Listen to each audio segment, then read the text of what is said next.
Howdy, Comets or Cooties, the Black Death revisited. Ah, the Black Death. That abominable scourge that swept across medieval Asia and Europe, reducing entire populations by a whopping 30 to 60%. This dastardly pandemic ranks among the deadliest events in human history, with the bubonic plague taking center stage in a gruesome dance of death, damnation, and despair.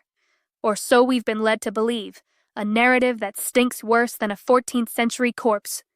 To reinforce the status quo, our knowing friends at the World Health Organization, WHO, in their infinite wisdom, released an October 2017 fact sheet on the plague, attributing the malady's widespread devastation to vehement rat fleas contaminated by a rather sinister bacteria. These fleas then feasted upon rats before jumping ship to their human hosts. Upon closer inspection, this sordid tale of rats, fleas, and bacteria riddles with extreme unsoundness. This mainstream narrative is plagued, pun intended, by inconsistencies. For one, where are the records of the countless dead rats that should have been piling up like a furry mountain of doom? There is no significant mention of deceased rats in 14th century records. And how can we explain the lightning-fast spread of the disease if it was carried by these seemingly innocent, albeit disease-ridden vermin? Moreover, bacterial epidemics can't handle the winter chill. They just can't. Those pesky little bacteria slow down during the colder months. And why is that, you ask? Well, it's a combination of factors, including changes in human behavior. We all like to huddle indoors for warmth. Environmental conditions. No bacteria wants to freeze their butts off. And the biology of the bacteria themselves. They just can't, not to belabor the point, handle the cold. And yet, the plague continued to kill in massive amounts during the frigid winter months in Northern Europe. At that, defying the fact that it requires relatively warm temperatures to survive. Such anomalies should raise eyebrows of the most credulous subscriber to the mainstream narrative. Surely there is more to this ghastly tale than meets the eye. How peculiar, wouldn't you agree? Then brace yourself for a truth literally out of this world, and so shocking, it makes the most steadfast of rats abandon ship. Sniff, sniff, I smell a rat.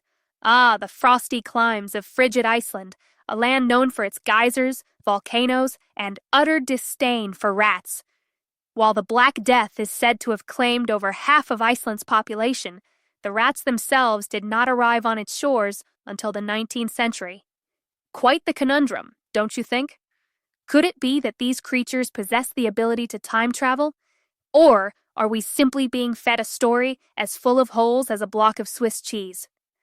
Enter Barnie Sloane, author of The Black Death in London, a man who has made it his life's mission to vindicate the most maligned of animals.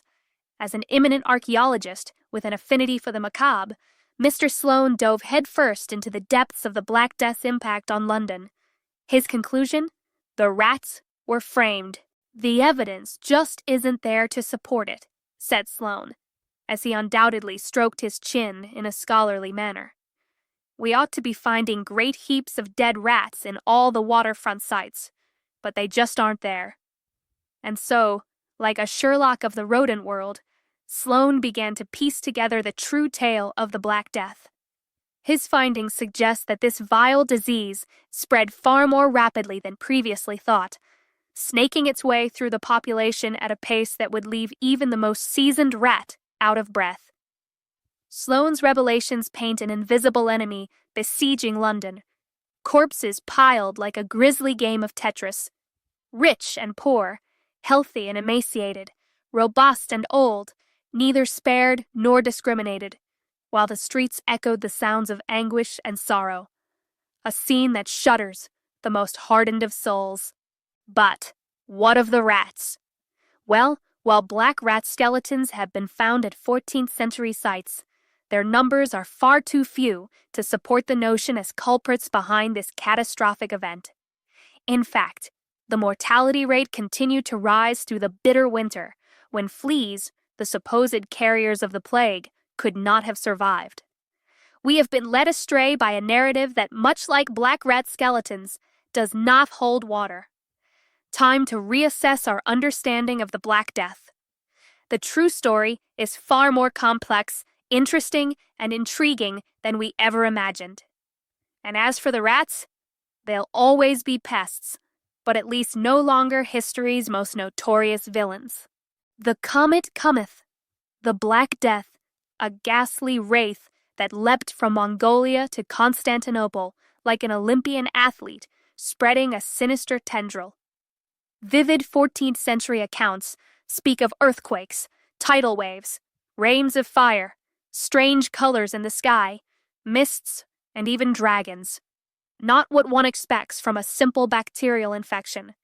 Nonsense, some historians scoff, dismissing these chronicles as mere embellishments or the ravings of religious and superstitious fanatics. These poor souls, however, were describing and interpreting these inexplicable events they were witnessing and experiencing in familiar concepts, their mythologies. These genuine attempts to describe the astonishing phenomena on their terms doesn't mean they weren't telling the truth. If correctly and openly analyzed, those old myths are often a better grasp on the truth than dusty old history books. It's best to approach their mythology as models on how their universe works, no different than modern models of seeing organic beings as machines, or the universe as made up of tiny particles. The dashing Comet Negra is an interstellar visitor that graced our humble planet in 1347. Did the Black Death arise from this cosmic interloper? On January 25th, 1348, a significant earthquake rocked the Eurasian continent. Many historians believe this was caused by fragments from the enigmatic Comet Negra. For example, in 1993, the esteemed Fred Hoyle and Chandra Wickramasinghe propose in their groundbreaking work, Our Place in the Cosmos, that the pattern of disease spread suggested something airborne, perhaps even entering the atmosphere from space. As these celestial remnants fell upon the northern Mediterranean Sea, among other places, they created a chain reaction, spreading dust and potent chemicals into the stratosphere. This poisoned the air and water, resulting in the majority of casualties associated with the Black Death. Furthermore, weakened immune systems left people vulnerable to bubonic plague, anthrax, and other ailments. The Black Death's peculiar behavior and global impact on the environment during those fateful years does point a connection to debris from the passing of Comet Negra. Our hapless ancestors, lacking the language of modern science, relied on vivid metaphors and biblical imagery to describe the phenomena they observed. Dragons in the sky, rivers of fire, and falling worms and toads, and even Sodom and Gomorrah, may have been their way of articulating interactions with comets, fireballs, and electrical discharges. Their poetic expressions may have held the kernels of truth obscured by the passage of time. These contemporary accounts invoke chilling images, masses of dead fish, animals, and other things along the seashore, and in many places covered in dust, the great corruption of air and earth and poisoned waters. Curiously, no records of dead rats stood out. Such eyewitness accounts of a celestial calamity forces us to reconsider our understanding that this phenomenon was a devastation beyond a mere plague. They ask us to ponder and reconsider the mysterious forces that brought humanity to its knees. A comet impact on January 25th, 1348, to account for the toxic chemicals found in the environment, the spread of diseases, and the rapid deaths of those afflicted. Our ancestors were engaged in a cosmic game of dodgeball, and unfortunately, lost spectacularly. Barking up the right tree. Please allow me to introduce the tree ring guru himself, Michael G. L. Baillie, the Professor Emeritus of Paleoecology at Queen's University of Belfast. You see, Baillie is an expert in dendrochronology, a fancy term for dating by tree rings. Back in the 1980s, he built a year-by-year chronology of tree ring growth that goes back a whopping 7,400 years into the past. Nevertheless, it seems our good physicians and technocrats at the WHO may have been led astray by their own hubris, and it falls to a humble dendrochronologist to set the record straight. For it is in the trees that our true tale resides, not in the flea-bitten rodents or the bacteria they allegedly harbored.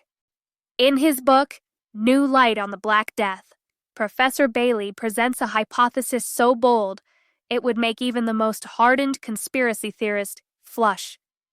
He too agrees that the Black Death was the catastrophic consequence of a comet impact, resulting in environmental devastation. As fragments from the comet plummeted to Earth, they unleashed untold chaos, poisoning our air and water with a deadly noxious cocktail of heinously odorous chemicals, resulting in asphyxiation, swollen lymph nodes, and death. Baillie's hypothesis stems from the study of tree rings. Delving into the heartwood of ancient oaks, our dendrochronologist hero stumbled upon a most peculiar pattern. Instead of being met with a chorus of rats and fleas, he found a clear environmental trough nestled in the data.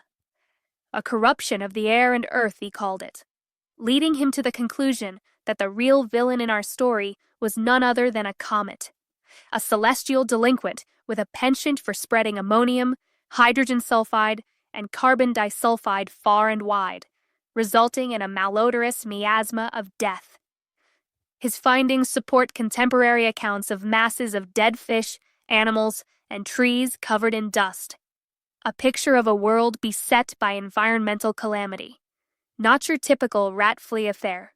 Adding to the intrigue, deep Greenland ice core data shows unusually high levels of ammonium present during the Black Death. High levels of ammonium consistently coincide with records of extremely toxic and corrupted atmospheres. He concurs that a comet could account for these virulent chemicals, the spread of disease, and the rapid deaths of those afflicted. Moreover, the major earthquake that occurred on January 25, 1348, Baillie believes, was not an isolated incident, but part of a series of earthquakes, both preceding and following this date. These series of powerful earthquakes added to the mayhem by releasing and producing pestiferous winds and poisonous odors capable of snuffing out life in the most dreadful of agonies, choking them to death like an overenthusiastic python. These released noxious vapors would have caused severe respiratory distress, exacerbating and increasing the pulmonary form of the disease that was so prevalent during the Black Death. And so, despite the official and horrifying tales of buboes and despair, it seems that the true villain of this dark tale was not the rat flea, but rather a celestial harbinger with a penchant for destruction. Perhaps it is time for us to reevaluate our understanding of history and to remember that sometimes the truth is stranger than fiction, or, at the very least, stranger than a rat flea carrying a bacterial payload of doom. We have been led astray by the powers that be, who continue to claim that the root cause of this disaster was the humble rat flea. One wonders why our learned medical professionals and WHO overlords not entertain the possibility of cosmic debris raining down upon the hapless denizens of 14th century Eurasia. Perhaps it is their unshakable faith in the germ theory that blinds them, or perhaps they simply could not fathom a tale so grandiose and, to their minds, ridiculous that it might just be the truth.